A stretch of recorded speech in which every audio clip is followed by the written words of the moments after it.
After 8 long years no one waited for, Lionsgate has decided to make the 5th Hunger Games. This time, it's a prequel starring Rachel Zegler. So let's talk about Hunger Games, the Ballad of Songbirds and Snakes. What's going on, guys? Welcome back to the channel, and today I'll be talking about Hunger Games, the Ballad of Songbirds and Snakes. So for the remainder of this video, I'm just going to refer to this movie as Hunger Games 5 because I'm not saying that title anymore because it's way too long and it's a mouthful. I do not like that title. It's unnecessary. It should just be called Hunger Games 5. However, what is Hunger Games 5? It's pretty much a prequel that showcases the beginning stages of President or Emperor Snow. In my opinion on this film, I did not like it at all. I thought the characters were terrible. I thought the movie was terrible with an awful story that was extremely boring, and it just really was unnecessary. There's nothing that I really enjoyed in Hunger Games 5. There's only things that I disliked, and so I'm going to talk about the things that I disliked, and I'm going to divide those things into 4 different categories. These 4 categories will be the story and the characters, the lame Hunger Games this movie provides, the singing that happens in this movie, and lastly, the reason why this movie exists in the first place. So this movie, like I talked about in the beginning of this video, is pretty much the beginning portions of President Snow becoming the president and pretty much ruling this world of the Hunger Games. Now, this is a cool concept, but this story is extremely boring. It does not provide a good journey for President Snow. Now, you get a story that just has him go around, pretty much do nothing, and following Rachel Zegler around. And it's really not interesting. It has nothing to offer, and nothing happens. At the end of this movie, the credits started to roll, and I was wondering why this movie even existed. What happened? Nothing happened. So that was really a tough thing for me to endure. In the character department, you have 3 highlights. You have the side characters, Snow and Lucy Gray. So I'm going to talk about the side characters. All the side characters are not good in this movie. There's a bunch of side plots that involve side characters that go nowhere and are not good at all.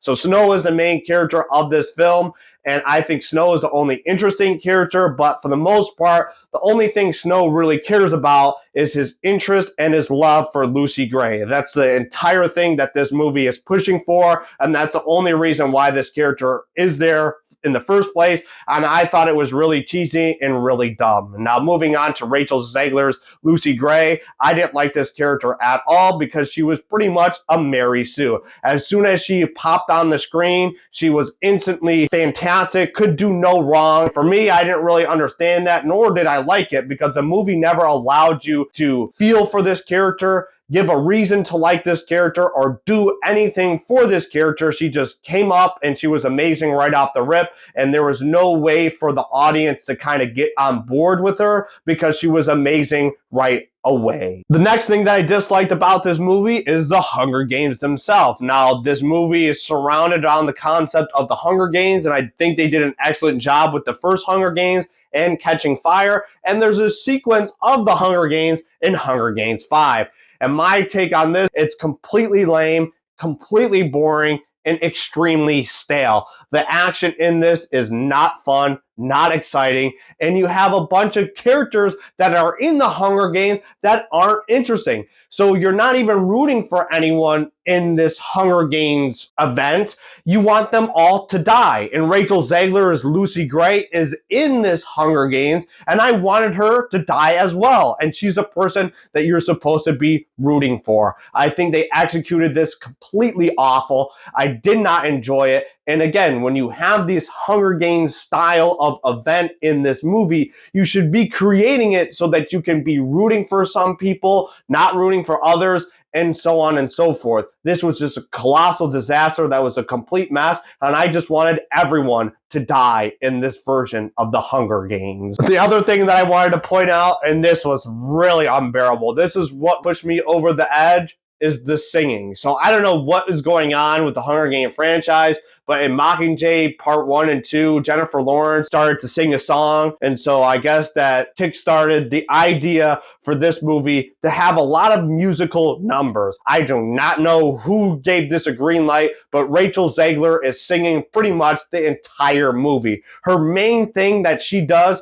is sing. Now, Rachel Zegler is not a bad singer, but gee whiz, the reason why I'm having a huge problem with her singing is for some strange reason, the select genre of her trying to sing is more of a country style Johnny Cash version of singing. And Rachel Zegler's addition of trying to sing like a southern country girl is complete and utterly terrible. My ears were bleeding every time she opened her mouth, and I could not stand it, nor believe the fact that this movie decided to have multiple musical numbers, and every single time she started to sing, I wanted to leave the theater instantly. This is the last thing that I wanted to mention for Hunger Games 5. Now, it's not necessarily a dislike, it's just me complaining about Hollywood. So the reason why this movie exists is because the author of the Hunger Games decided to write a prequel novel for the franchise. So she wrote the Hunger Games, A Ballad of Songbirds and Snakes book in 2020. So Lionsgate decided that, well, since she wrote this book, might as well execute a movie to make more money off of this franchise. It's been 8 years since Mockingjay Part 2 came out. No one cares about this franchise, and no one wants to watch this film. And for me, when I watch this movie, it's a pure example to why Hollywood really, truly needs to stop doing these sequels, prequels, whatever it may be, because they just offer nothing at all. I understand that the author made a new book, but that doesn't necessarily mean you have to make a new movie. This movie offers nothing to the franchise. It's completely boring. Nothing happens in this movie. There's no solution. There's nothing that I know more than I did before I saw the movie, and it's a complete and utter waste of time. So Hollywood, please stop providing audiences with these nonsensical prequels and sequels and just give them something that they either want to see or something new. So yeah, Hunger Games 5 is not a good movie. So what am I going to give Hunger Games: A Ballad of Songbirds and Snakes? I'm going to give it a thumbs down. Here's my quick recommendation for Hunger Games 5. I don't recommend this movie at all. Don't watch it in the theaters, and I don't think it's worth watching at all because really nothing happens. These characters aren't interesting, and it's just a whole lot of zero. There you have it. That's my review for Hunger Games 5. As always, if you've seen the movie, let me know your opinions down below in the comments. If you like this video, make sure you click that like button and consider watching another video on my channel. And if you like the stuff that I do here, make sure you're subscribed. That way I can see you next time. Till then, be yourself, and I will see you next time. Peace.